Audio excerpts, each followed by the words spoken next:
روی عقرب صفت آغوش گشودن غلط است، چرک را از بدن خوک زدودن غلط است.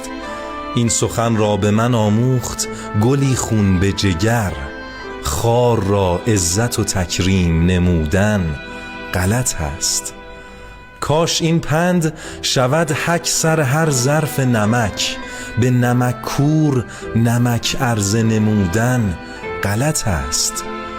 شکوه از سختی قلبم نکن ای نیش به لب، با تو یک ثانیه پر عاطفه بودن غلط است. سالها زار زدم تا قلمم یاد گرفت، فقط از عشق و وفا شعر سرودن غلط است. آره